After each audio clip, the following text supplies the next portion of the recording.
Speak over yourself. Encourage yourself in the Lord. How many of you are encouraged on this morning?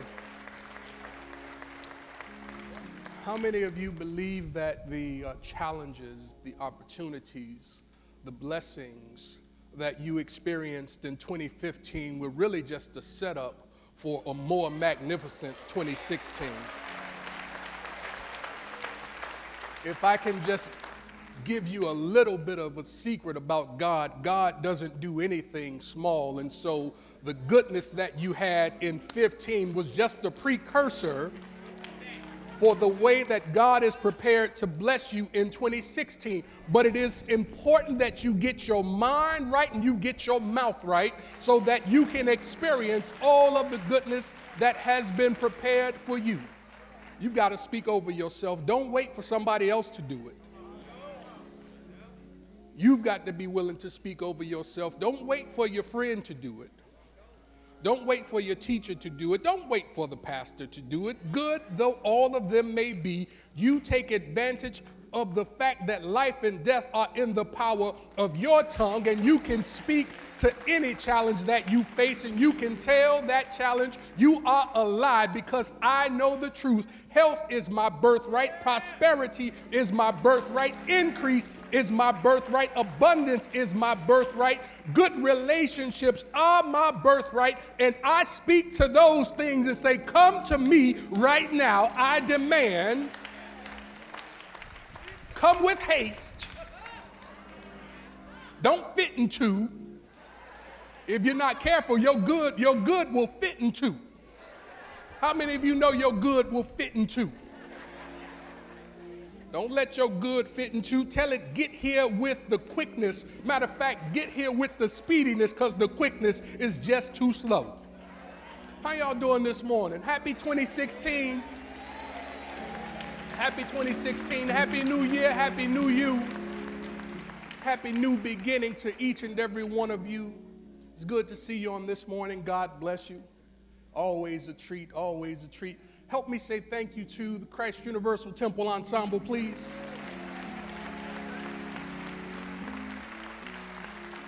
Help me say thank you to our songbird, Miss Sandra Bowens. I'm going to flip the order just a little bit right here. Help me say thank you to our director, Mr. Monte Filon.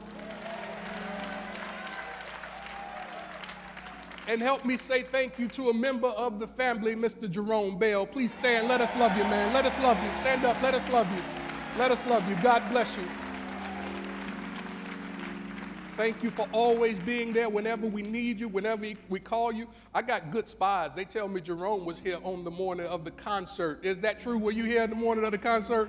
Yeah, I got good spies all over. Anytime you think you're getting away with something, know that my spies have already scouted the land. They've already said, you got to watch him. You got to watch her. They're doing X, Y, and Z. But no, God bless you. I'm just kidding. Not really, but.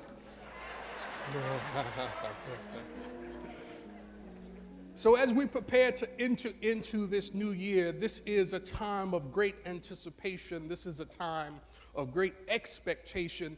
The beginning of a new year oftentimes signals for us an opportunity to do a new thing in our lives.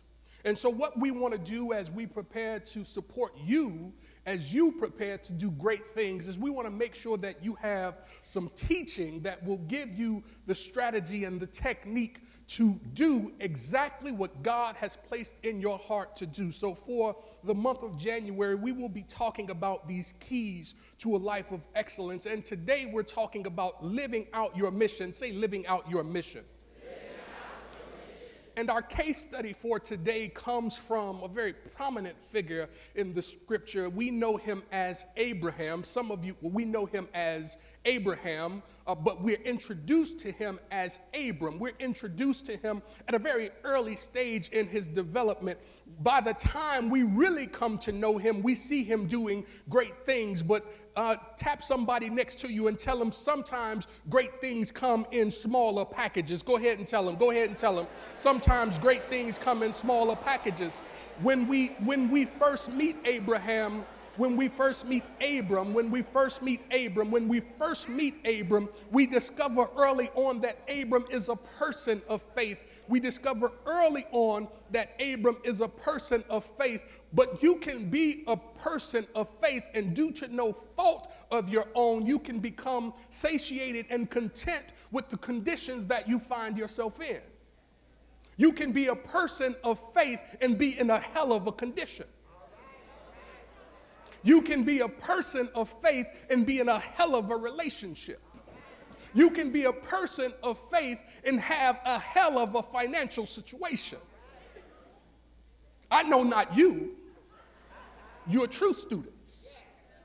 But you can be a person of faith and find at a particular moment, because you have simply accepted where you are, that your faith is not expressing in the abundance that it is intended to express in.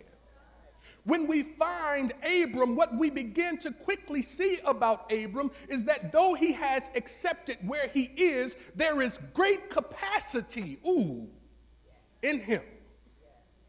There is a deep, rich capacity in Abram. Abram represents for us some early stages of faith, but I want you to know that there is a deep, rich capacity in you. I get that what's showing up is what's appearing right now, but understand that just because you are in it right now does not mean that you will stay in it in the long run. Your 2016 is not gonna be one that you have to worry and trouble about. Your 2016 is gonna be a blessed one because you're gonna get the strategies and techniques that you need to let God come forth in your life in mighty and magnificent ways. Abram was not given to conflict. Abram, when he was under pressure, he would lie. Can't say it no other way. Sometimes when stuff shows up, we lie. When the diagnosis says one thing, and when I say I've got, that's a lie. I know I'm in church and lie is not a curse word. When you look at your bank account and when you start writing out your bills and when it seems like there's just so much more month than money, and when you say to yourself you don't have enough, that's a lie.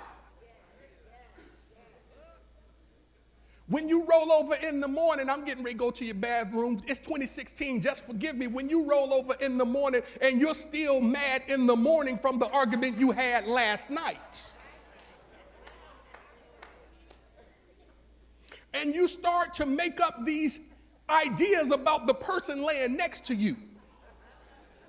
The things that you are thinking about her or him. I really want to help you. The things that you are thinking are a lie. It's important to recognize when you're laying next to God, even when she or he does not act like it. The metaphysician is giving to seeing beyond the physical appearance that shows up. Know that the argument only occurs so that you can deal faithfully with the truth. But that's not really what I came to talk about this morning. Amen. So I know I got a few amens on that. Get away from that preacher. I'm sitting next to him. I'm sitting right next to her. I can't amen. I got a amen shout in me right there, but I can't give it to you because they're sitting right next to me. I know you can't say nothing. Just keep looking forward. Clap on a later point, but it could actually be the clap for the earlier point. It's okay. They'll never know.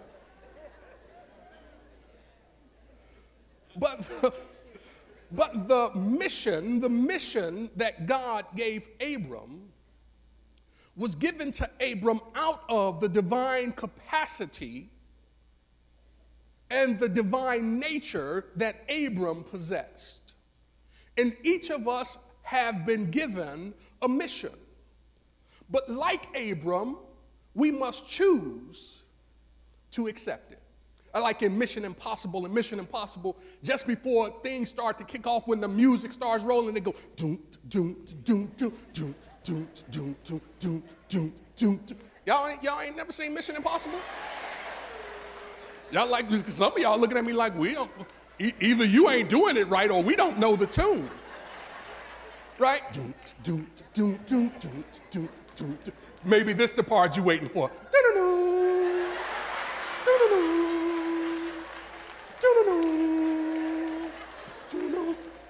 That's the part you recognize, right? But just before the music hits, the agent has an opportunity to determine whether or not they will choose to accept the mission. As a matter of fact, the mission is not imposed on the individual. The tape says the mission, if you choose to accept it. The mission, if you choose to accept it. Much like with Abraham, the mission, if you choose to accept it, will be a blessing and will open the gateway to your excellent life. But if you don't choose to accept it, understand that there are consequences both ways. Do recognize that the Abrahamic religion came out of his choosing to accept his mission. There would be no Christian, there would be no Muslim, there would be no Jew if Abraham not chosen to accept his mission. What's in you that's intended to bless your family, your friends, your community, your network, that if you choose to accept, will change lives? The mission, if you choose to accept it, is to, from your bulletin, accept the assignment. Let's take what it says together for mission. A mission is the divine assignment you have been given and are uniquely equipped to accomplish. The mission is the divine assignment that you have been given and are uniquely equipped to accomplish. Now watch this. God never gives you somebody else's mission. The omniscient God knows that the capacity of your soul is intended to work a certain way so that you can do what you have been brought forth to do. God does not need you to be anybody else. In fact, when you try to be somebody else, you are neglecting the blessing that you bring to the space that you're in. Some people don't like you because you're not bringing the blessing that you came to bring. Some people you can't get along with because you're supposed to be a light in the space, but because you think you're supposed to be somebody else, your light can't shine and illuminate the space. Some of your relationships aren't working. Some marriages aren't working. Some relationships with your children aren't working because you're taking advice based upon somebody else's consciousness, but you can't live out of somebody else's consciousness. You can only live out of your consciousness. And so the mission is for you to accept you how you have been made. God did not make a mistake with you. You are perfect, whole, and complete just like you are. You don't need another thing from another nobody else to be what God created you to be. God knows what kind of pretty brown eyes you are supposed to have, and God knows what kind of nice whatever around your thighs you are supposed to have. I'm trying to clean it up because I can feel myself teetering on the edge. It's a new year, but I'm not planning to go that far that fast.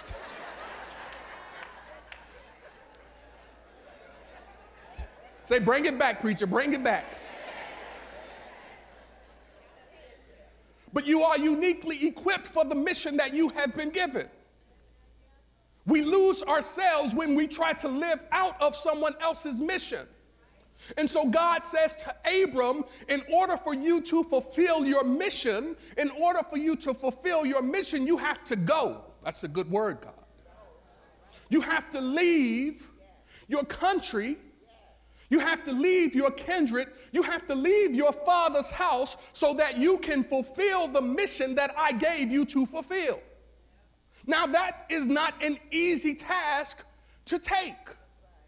If I had been Abram, I'm just imagining that if God said to me, leave your country, your kindred, and your father's house, leave everything that you know, like I might have had a Bernie Mac moment. This is a clean Bernie Mac moment. At least the one my cousin told me about. This is a clean one. So when God was saying to Abram, leave your country, your kindred, your father's house, leave that which you are familiar with. If it had been me, I can just hear in my sanctified imagination, my responding to God in my best Bernie Mac voice saying, who he talking to? Because it's not an easy thing to leave everything that you know. It's not an easy thing to leave where you have become comfortable at. But here is the value in understanding your mission. Whenever you accept your mission, it begins to define how you are supposed to move. When you accept the mission that God has given you, it impacts the direction that you are going in. When you understand your mission, you get a sense of where it is you're going and who's going with you. See, when you understand your mission, you recognize that everybody can't go where it is you're going. When you understand your mission and what it's going to take to get there, you automatically know that some people are just too negative for that ride. I once heard Les Brown say some people are so negative they walk into a dark room and start developing. And when you are if you sit in one, just keep looking straight ahead. Don't make no noise. Don't cut your eyes over at them. Just keep looking straight ahead. You don't have to amen on that point. It's all right.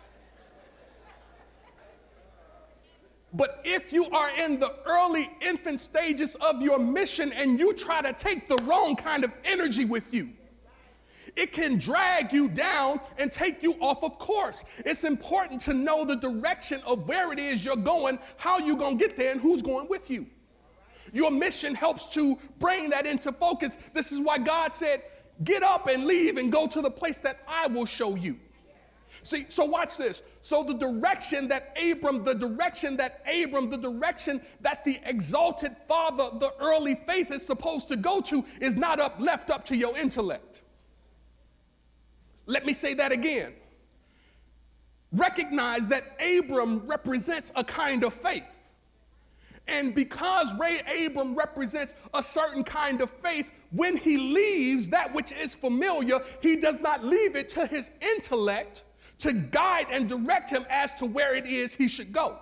See, some of us, when we get the idea about the resolution or the goal or the objective or what we want to accomplish this year, we just take out running. It's sort of like the dog and the car syndrome. A car comes down the street, dog jumps off the porch and chases after it. Can't catch up with it. Dog goes back to the porch, comes back to another car goes by, dog jumps off the porch, takes off after it. Can't catch that car. Another car comes by, dog runs off the porch, chases after the car. Now watch, it's not simply that the dog does not have the ability to generate the speed to catch the car. It's that the dog is chasing a car without a plan to realize that he can't drive. So if you have allowed your intellect to point you in a direction that you don't have the capacity to fulfill, you are spinning your wheels and wasting your time chasing after something that you can't do nothing with when you catch it.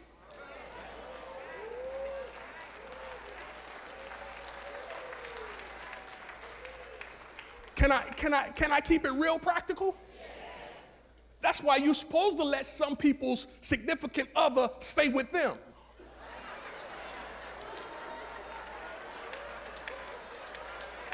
Can I help you? That's why you're supposed to pray before you loan money to certain people. If the Spirit of the living God says it's good, then it's all good. If not, then don't be mad when you don't get your guap back. Are you still with me? when we work through the mission and we see through the mission that Abraham had, that the mission begins to form how you function. The mission begins to form how you function. In the military, they say it this way: what's the modus operandi? How do you operate? How do you move? What are the methods and habits by which you move to accomplish your objective? See, what some of us don't realize is that we're working out of habit. 20% of what you do is directly out of your habits. When you're working from your habits, you're not even using your conscious mind. Ooh. Ooh. Ooh. Not even using the greatest power that you have to create the life that you want. So we habitually operate in ways that are inconsistent with the things that we say we desire. It's the third? Not you, but some people you know have already started to move and operate in ways that are inconsistent with what they said they want in the new year. Not you, but some people you know, right? So what is the foundation that we want to establish for how we will operate? I'm glad you asked. Here is how you want to set up your new year. Here is how you want to approach the mission. You want to align yourself with God in faith, and then you want to begin to exercise right thinking, right feelings, right words, right actions, and right reactions. Here is what the complaint-free world has already conditioned you to do. It has already conditioned you to watch how you use your words. See, you didn't know it was a setup, but I did. I want you to be successful in 2016. I want you to be conscious about how you are using your words. So use your mind to filter how you use your words. Don't speak stuff you don't want. It's that simple. Don't think about stuff you don't want. It's really that easy. Easier said, it speaks easy. It talks easy. I'm gonna let you off the hook right here. It talks easy. It does difficult. But that doesn't mean that the standard by which we will prepare ourselves to operate is to think right thoughts. What do we mean when we say right? Thoughts that are in alignment with God's will for you. That's too much? Let's go right here. Thoughts that are in alignment with the principles that you understand that work. That's too much? Thoughts that are in alignment with what you say you want. If you want to be smaller in the new year, then you have to do some things in the way you think and the way you act and the way you behave and the way you eat and the way you exercise that will facilitate a new you in the new year. It's not magic, folk. As a matter of fact, if I could wave my hand and it just happened for you, I would do it for me first. So it's not anything other than what you have the power and the capacity to do. When you are on mission, it brings your future into focus, yes. When you are on mission, it brings your future into focus. So when you choose to accept the mission, it brings your future into focus. Once Abraham was down the road, or once Abram was down the road a piece, the Lord said to him, now from where you are, after he had gotten rid of some stuff that he didn't need, after he had let go some people who didn't mean him the kind of good that was consistent with what he or she said she wanted, after he had released some things, then the Lord said to him, now look up from where you are. Look to the north. Look to the south. Look to the east. Look to the west. Everything that you see, I have given you. Ooh, you ought to clap for that right there. Oh, you ought to accept that right there. Oh, you ought to accept that right there. Everything that you see when you look up. Now, you can't look on the level of where you are. That's a good word right there. You can't look at what's beneath you. See, you can't focus on who's trying to pull you off mission. Every time I see her, she got something bad to say. Every time I talk to them, they tell me I'm just like my daddy. You can't focus on what's pulling you, trying to pull you down. If I can just give you this jewel, anything that's trying to pull you down is already beneath you.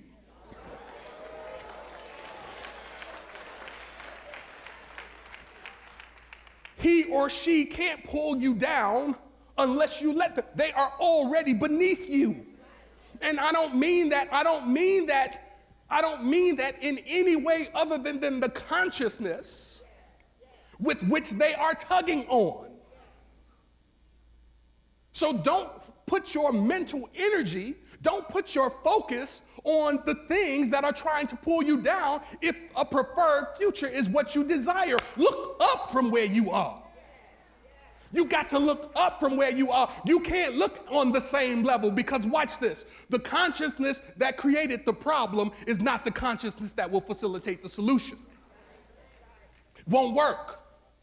Won't work. The consciousness that drew him into your life, the consciousness that drew her into your life, the consciousness that drew dried up bank accounts into your life, the consciousness that limits the amount of customers that comes through your door, the consciousness that has them putting the pink slip on your desk, the consciousness that has them saying to you, you got to be gone in 30 days, the consciousness that sends them to your house to pick up your nice car is not the same consciousness that will facilitate your blessing. You have to look up from that consciousness. And listen, it's okay if they told you you got to go because your mission if you choose to accept it. It's okay if she or he has to go because your mission if you choose to accept it. It's okay if you're prepared to work out your relationship because your mission if you choose to accept it. But you have to be willing and prepared to accept your mission. And you've got to look up from where you are because when you look up, it will bring your preferred future into focus. When you accept your mission, it gives you some guidelines for how you make decisions. When you accept your mission, it gives you some guidelines for how you make decisions.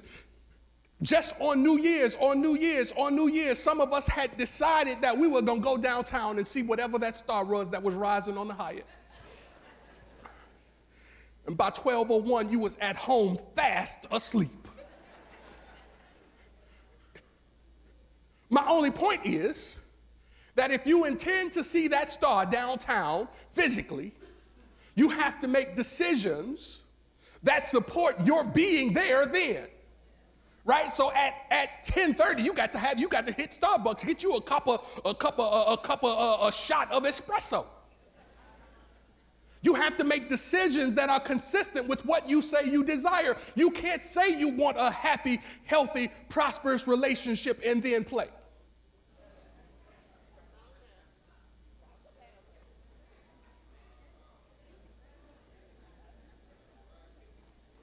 Those two things don't go together. It's difficult to be single and married at the same time. Those two things don't go together. It's 2016. It's a brand new me. I hope it's a brand new you. Can you get with the blessing that will help you? I want you to be your best. So if you intend to be your best, you have to make decisions that are consistent with your being your best.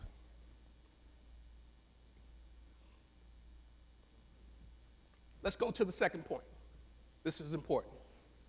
See, so your mission, if you choose to accept it, is that you must recognize that faith in God and yourself are necessary in order to maximize your mission. Faith in God and in yourself are necessary in order to maximize your mission. See, it takes faith to leave behind those things that no longer fit your divine mission. See, that's the challenge. We keep trying to fit. We keep trying to make stuff fit. We keep trying to take round pegs and put them in square holes. But as you grow, as you evolve, as you develop, naturally some things ought to fall away. It should be that your friends don't recognize you, the 2015 you and the 2016 you. I say at Burning Bowl, if you show up at Burning Bowl 2016 the same way you showed up at Burning Bowl 2015, I didn't do my job.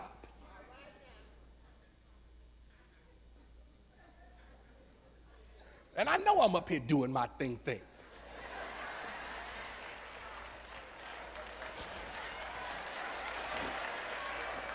No, I'm kidding. Y'all funny, y'all too funny. Y'all too funny. Right. But faith in God and in yourself are necessary in order to maximize your mission. You must be willing to leave behind those things that don't fit with your mission. This is why God says to him, leave the country. Leave the kindred, leave your father's house. There are some elements of this consciousness in the country, in the kindred, in the father's house that you just can't grow under. Some environments are not conducive to your growth. Some environments bring you right back to the you've been trying to run away from. Some environments will not support the growth that has been prepared for you. Everything is not good or expedient for you. So you've got to be willing to let those things or leave those things behind that don't fit. But it takes faith to make that leap. It takes faith to walk away from what you know. It takes faith to walk away from the job that pays you good. It does. It takes faith. It takes faith to start your own business. It takes faith to work on a failing relationship. It does. It takes faith to speak life into a relationship that's floundering.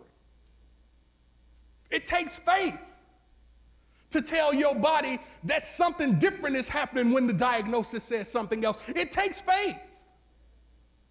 And faith is something that you have to use. You have it, but you have to use it.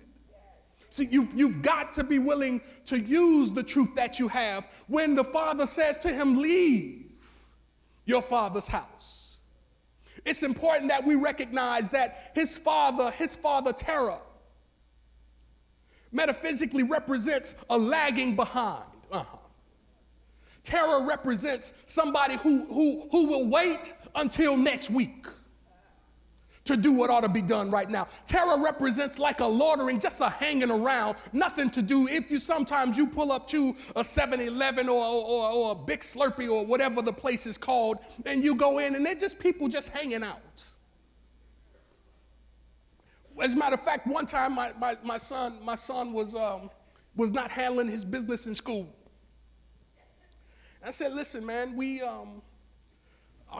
got you set up. We got you in a good school. We want you to be your best and give you the best opportunity to succeed. I said, man, but let me take you where the old man come from. Let me take you to my spot. Let me take you down to the low end. And so we hop in the car, hit the expressway, head north. We come off on 47th. Oh yeah.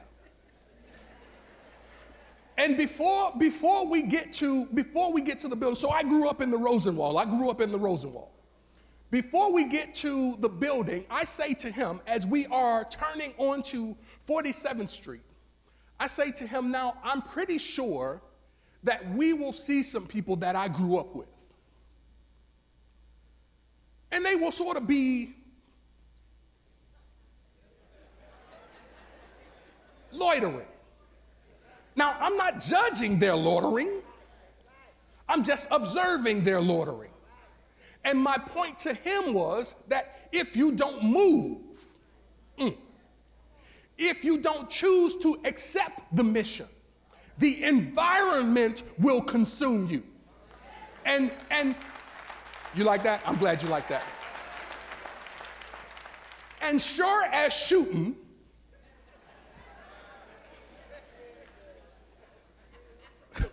it's 2016. My cousin talks like that, but I don't. As we're driving down the street, we get to the corner of 47th and Michigan, where there used to be an old paper stand. Actually, the paper stand might still be there. It's there? And when we hit the corner, I don't really want to say his name because, you might know him. But we hit the corner. I'll use a pseudo name. We hit the corner, and as we hit the corner, we see my guy from back in the day. I'll call him Juicy. We see my man Juicy, and I hit my son right away because I'm excited. I said, there's Juicy. And Juicy was just sort of, just like Terah, he's just sort of loitering. But watch this, There's a little bit of Juicy in all of us. If you are not careful, the contentment that you get with where you are will consume you to the place that when the time comes for you to move, you will find yourself loitering. You will find yourself laying around. You will make excuses. You will say that I'm too old or I'm too young. I'm too black or I'm too white. I'm too male or I'm too female. I'm too this or I'm too that. And you will miss your mission. What you've got to do is make sure that, like Juicy, you're not hanging out on the corner waiting for something to happen, but rather you accept your mission and you get busy putting the strategy together, putting the techniques together, put your plan together for how your 2016 is going to be your best year yet. God bless you.